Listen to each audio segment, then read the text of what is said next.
Good morning, everyone. We are on the air with some breaking news this morning. A verdict has been reached in the murder trial of former Patriot Aaron Hernandez. The former New England Patriot is accused of killing Odin Lloyd in 2013. Let's listen in. Charging the defendant, Aaron Hernandez, with murder. What say you, Madam Foreperson?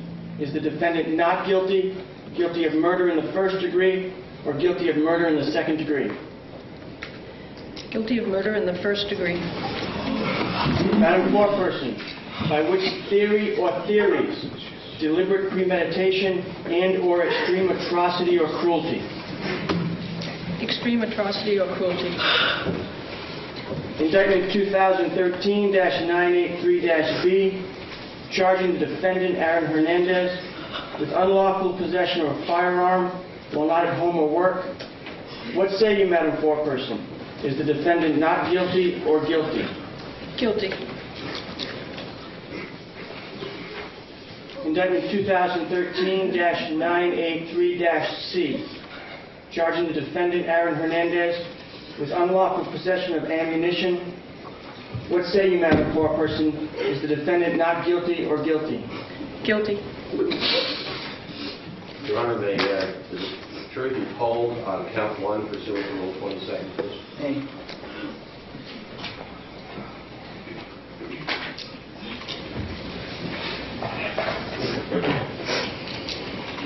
Juror in seat 1 is the verdict on indictment 2013-983-A, as announced by the foreperson. Your verdict. Yes. Juror in seat number 3 is the verdict as announced by the foreperson. Your verdict. Yes. Madam Foreperson, is the verdict that you've announced your verdict? Yes. Juror in seat number 7, is the verdict as announced by the foreperson your verdict? Yes. Juror in seat number 8, is the verdict as announced by the foreperson your verdict? Yes. Juror in seat number 9, is the verdict as announced by the foreperson your verdict? Yes. Juror in seat number 10, is the verdict as announced by the foreperson your verdict? Yes.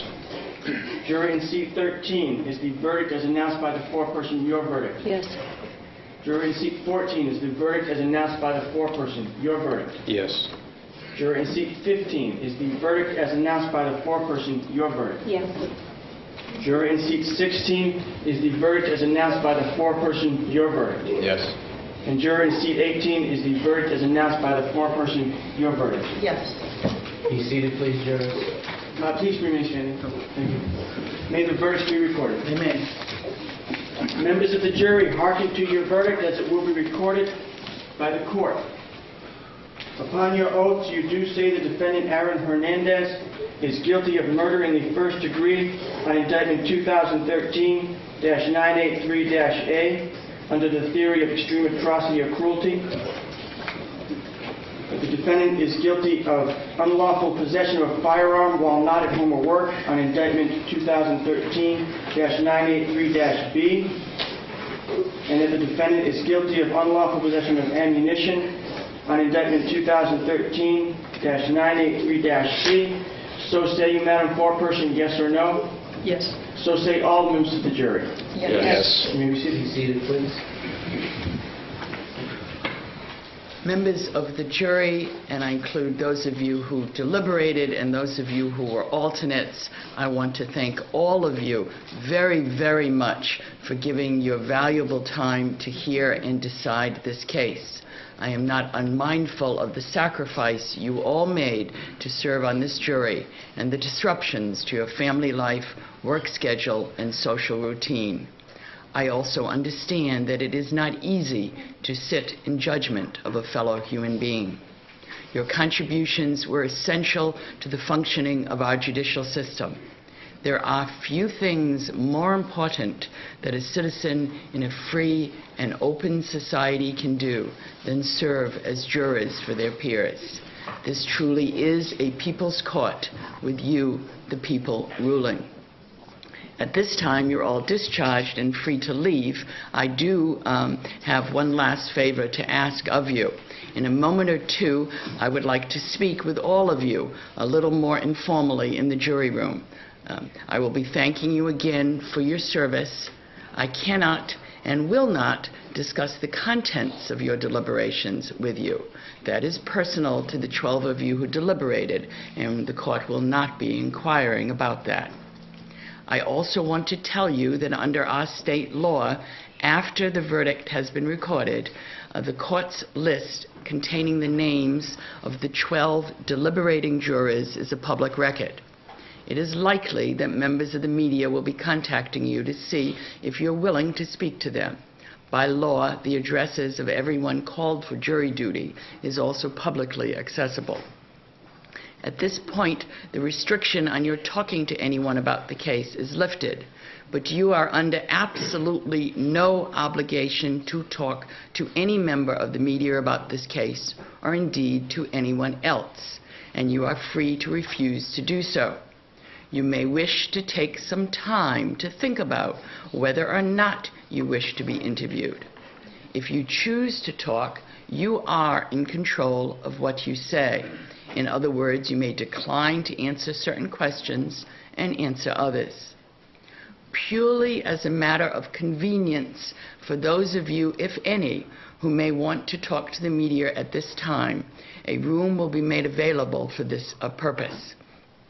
The media who have been regularly covering the case and who are present have represented to the court that they are not likely to otherwise contact any juror who makes himself or herself available in that room to be interviewed, and they're also not likely to contact any juror who comes into the room and expresses a wish not to be interviewed.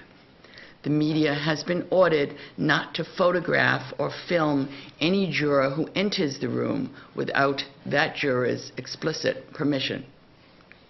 We will have a bus to take those of you who wish to leave immediately to the parking lot, and a second bus leaving later, should any of you choose to go downstairs to the room that has been set aside. You can choose to walk to your car if you wish. I do, however, expect that there will be a large contingent of media and others in the front of the courthouse, many with cameras, so you should be aware that if you opt to walk outside the front door, you are likely to be approached and/or photographed. If you choose to talk today or at any future time, please consider that your deliberations were conducted in secret in order to encourage free, open, and candid debate in reaching a verdict. As one United States Supreme Court justice wrote in a decision, freedom of debate might be stifled and independence of thought checked if jurors were made to feel that their arguments and ballots were to be freely published to the world. Given the strong interest in the freedom and independence of jury deliberations, even if you choose to talk to the media, you may refuse to disclose what went on in the jury room and may well think it better and more prudent to decline to discuss what occurred in the jury room. I strongly urge, but do not order, you to keep the contents of the jury's deliberations private and confidential, and not to discuss what anyone in the jury room may have said. I'll be back to talk to you a little more informally in a few moments. Thank you. All right.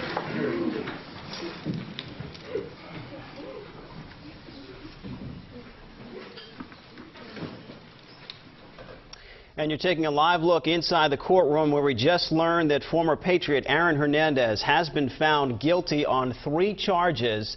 The major charge there, murder in the first degree, which, by the way, carries an automatic life sentence in the state of Massachusetts. He was also found guilty for unlawful possession of a firearm and unlawful possession of ammunition. Those will be moot, of course, for that first charge, murder in the first degree.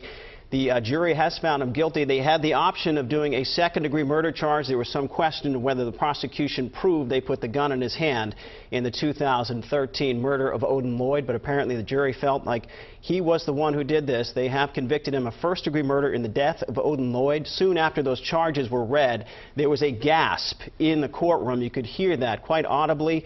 His family right behind him was weeping throughout the entire phase of this announcement. He was looking fighting back constantly, and then soon after the verdict was read, he was handcuffed by bailiffs there in the courtroom, where he will be taken to jail after all of this happens. But again, though, the major announcement here, Aaron Hernandez, former New England Patriot, a star for the team, has been convicted of first-degree murder in the 2013 death of Odin Lloyd, who was dating the sister of Hernandez's fiancée. That was the connection in this case. Lloyd was found shot 6 times in an industrial park less than a mile from the Hernandez home. And you remember, a lot of the evidence was based on all these surveillance cameras that were in Aaron Hernandez's home, which showed him with a gun at one point. There was some debate about that, but apparently the jury says they saw him with a gun. There was other surveillance cameras that showed him with 2 other gentlemen and with Odin Lloyd that night in 2013. But again, he was found shot 6 times in an industrial park less than a mile from Hernandez's home. There was some question about who actually shot him, but apparently the jury thought it was Aaron Hernandez. Again, he was found guilty of first-degree murder and guilty of unlawful possession of a firearm and unlawful possession of ammunition. We're going to take a quick break, but we'll have much more on the sentencing throughout the morning. We'll have a live look at that as well. But for now, we send you back to regular programming.